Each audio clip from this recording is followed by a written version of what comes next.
think GMFA's legacy is that involving communities in organisations and working with volunteers can be really effective. That's the most important thing for me from what I learned from being involved in GMFA for 14 years. So if you're thinking about the legacy of GMFA as an organisation, I don't think HIV prevention work for anybody would be the same without GMFA being there. And that's not being big-headed, that is really being truthful about the impact that the organisation had on the work that was being provided. At the time, the only other work that was being provided specifically for gay men was by the government department, which was Health Protection England at the time, which produced lovely posters of men walking along the sands at Bognor holding hands, but it really didn't resonate with real gay men's real lives.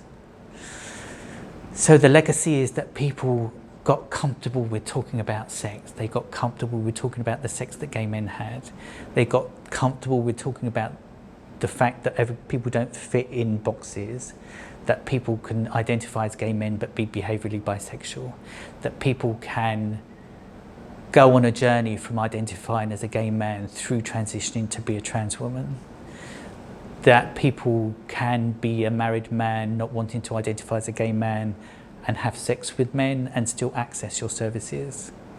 All of that came from the work that GMFA did.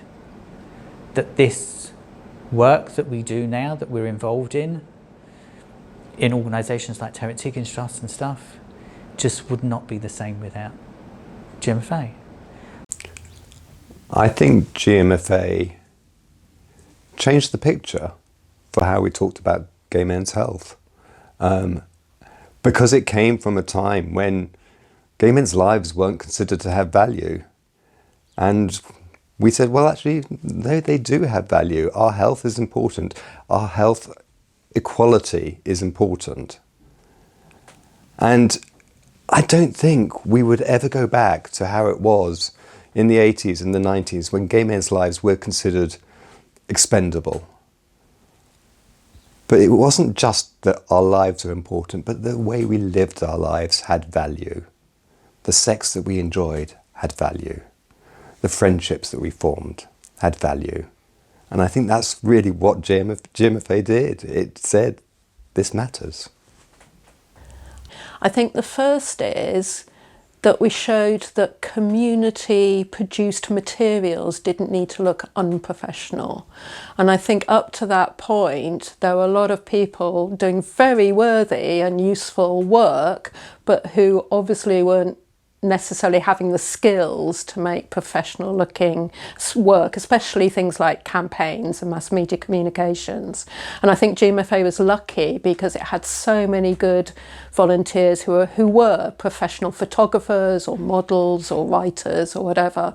And I think that some of the work we produced, you wouldn't necessarily know they were done on a shoestring budget. Everything was done by volunteers, nobody got paid, but the standard and the quality of the product was still very high and it held its own within press publications. I think the second point I would make is about that changing the rather kind of conservative face of health promotion, especially around sexual matters. Up to HIV, people have been afraid of using vernacular language to talk about sex or to,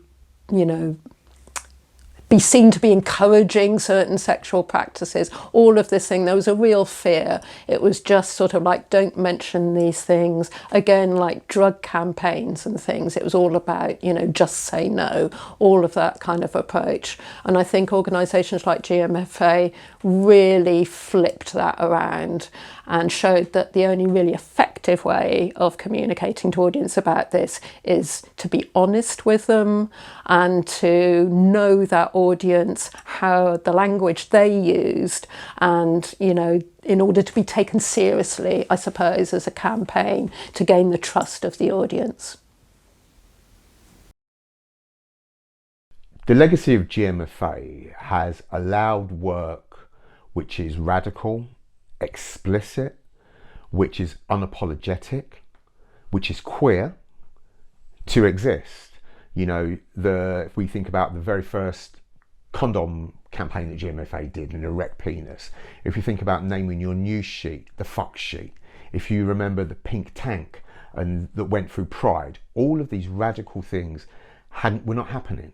And I think that GMFA's legacy is leaving that imprint across our sector.